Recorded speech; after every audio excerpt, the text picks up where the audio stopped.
Si Rachel yan? Oo, si Rachel. Sabi niya, tama lang siya. Mahal mo ba si Ruel? Bukod dun na, crush mo siya. Sinagot na, opo. Mahal niya na? No?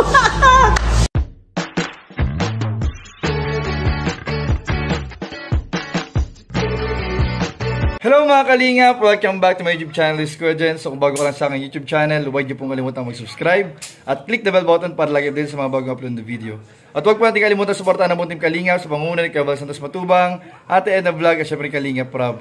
At pakisuportahan din po ang mga samahan sa buong Team Kalingap. Nandiyan po ang K-Boys, Kalingap Partner, Kalingap Reactor, at lahat po ng charity vloggers sa buong Pilipinas na tumutulong sa mga kabayan ng lahat mahirap. Suportahan po natin lahat, guys.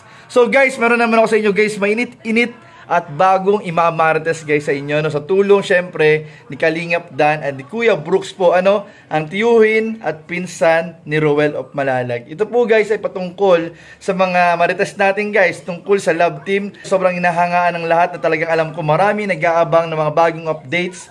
So ito nga guys, meron tayong bagong imamarites sa inyo guys, galing mismo sa tiyuhin ni Roel of Malalag na si Kuya Brooks. Kung saan guys, nakapanayam ni Kalingap Dan ang kanyang tatay na si Kuya Brooks at tinanong tungkol sa mga sekreto, sa mga bagay na ibinahagi ni Roel of Malalag and Rachel Morales kay Kuya Brooks. At ngayon nga guys, ay bubulgar na ni Kuya Brooks, ilalantad na ni Kuya Brooks guys ang lahat ng kanyang mga nalalaman. So tumutok lang po kayo at panoorin natin ang mga interview ni Kalingap Dan kay Kuya Brooks. Huwag pa natin kalimutan suportahan din syempre Kuya Brooks, kapatid po ng ating minamahal na Kalingap Val Santos Matubang. So tara, huwag natin patagalin ng lahat, panoorin na natin ang interview ni Kalingap Dan kay Kuya Brooks in 5, 4, 3, 2. So, sana magtuloy-tuloy, sana dumating man ng panahon na sila na talaga at sinagot na ni Rachel itong si pamangkin ko. At si pamangkin naman, kita ko naman ang kanyang kalooban na gusto niya. O mahal niya na itong si Rachel. Nakikita mo na may pagtingin na sa Roel. May nararamdaman na ba si Roel?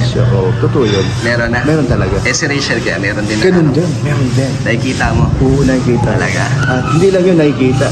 Nakausap ko pa siya. Si Rachel? Si Rachel. Okay. Personal.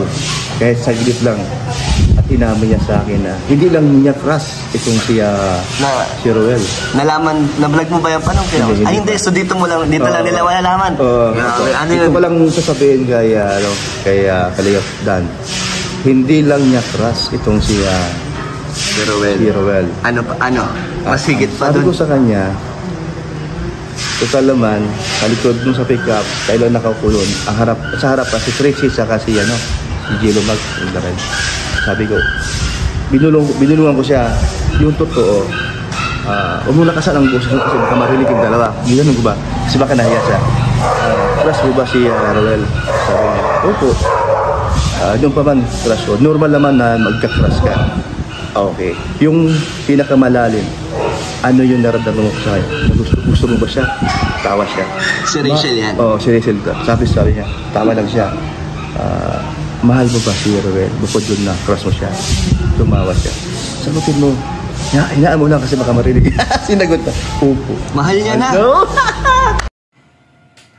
Grabe guys, di ako makapaniwala. Pati ako guys, sobra ako nagulat guys sa mga nilalabas guys na marites ni Kuya Brooks tungkol sa love team na Rochelle. Siyempre guys, sobrang legit ito kasi nanggaling mismo kay Kuya Brooks yung balita. At siya mismo nakapanayam niya personal si Rachel Morales. So yan nga guys, galing po kay Kuya Brooks yan. Inamin po ni Rachel Morales kay Kuya Brooks na hindi lang basta crush niya si Roel of Malalag, kundi talagang yung paghanga ay naandyan at higit pa sa crush yung kanyang nararamdaman. Na kahit nga po si Kuya Brooks mismo ay napatili, yung laking tao po niya ni Kuya Brooks at yung kisig po ng pangatawan ay napatili at nakinilig po sa love team ng Rochelle sa pag-amin ni Rachel ng kanyang totoong nararamdaman na mahal na daw po niya si Roel of Malalag. Ay grabe guys, grabe, sigurado marami na naman kikiligin ito guys sa mga fans ng Rochelle guys. So ayan guys, patuloy po nating abangan, panoorin pa po natin yung mga susunod na imamarites ni Kuya Brooks kasi mahaba pa po itong mga kwento na ito ni Kuya Brooks. So tara, panoorin pa po natin. Mahal niya. Pero hindi alam ni Roel yun na mahal. Meron siyang pagtingin na bukod doon na crush siya at unti-unti yung pagmamahal dahil andun na yung closeness nila eh. Okay. Ano na, unti-unti na yung nag-work, yung pagmamahal na galing na sa puso niya, yung gaang ng pakiramdam niya pag nakita niya, ganoon na siguro yun. Kasi pag sinabing hindi lang trust at mahal mo yung guys, siyempre, iba na. Iba na. So, di ba? May talagang gusto niya ng makasama to sa sa buhay. Parte na ng buhay niya. Kaya lang, naisip din niya na limitado rin siya. Naisip niya ba na limitado siya? Hindi po pwede basta-basta. Bawal pa. So, Tsaka, din ako sa kanya, mayroon siyang control. Tama. Sarili. Tsaka alam niya yung dapat niyang unahin. Ano yung dapat niyang priority. Kailangan niya muna mag-aral, magtapos. Tama. Totoo. At ganoon din si Roel, di ba? Alam nila ang limitasyon nila. Alam niyo. At pareho matalino. Pareho sila matalino. Si Rachel laging may honor. Uy, wow. Di ba? Si Roel ay nagtapos ng cum laude. Okay. Grabe talaga guys, kahit si Kuya David guys, kinilig guys sa minarites talaga ni Kuya Brooks guys na mahal na daw ni Rachel si Ruel of Malalag. Ay grabe guys talaga guys, kahit ako guys dito ay halos mahulig na ako sa kinaupuan ko guys, sobrang kilig. Pero guys, ayun guys, so ibig sabihin guys, si Rachel Morales ay para lang siyang nagko-control na lang ng kanyang nararamdaman. Guys, syempre, tulad nga ng sinabi ng kanyang tatay at tulad din po na sinabi ni Kuya Brooks, meron po silang limitation. Alam po ni Rachel, matalino si Rachel po. Alam niya yung kanyang limitation kahit na sigurado na siya sa nararamdaman niyang pagmamahal kay Roel of Malalag. Hindi niya ito agad-agad ina-announce and hindi niya agad-agad pinaparamdam o pinapakita yung pagmamahal na nararamdaman niya kay Roel of Malalag. Kumbaga, nagko-control siya kasi alam niya na meron siyang priority na pag-aaral at makapagtapos muna ng pag-aaral. Yung family muna niya kanyang priority.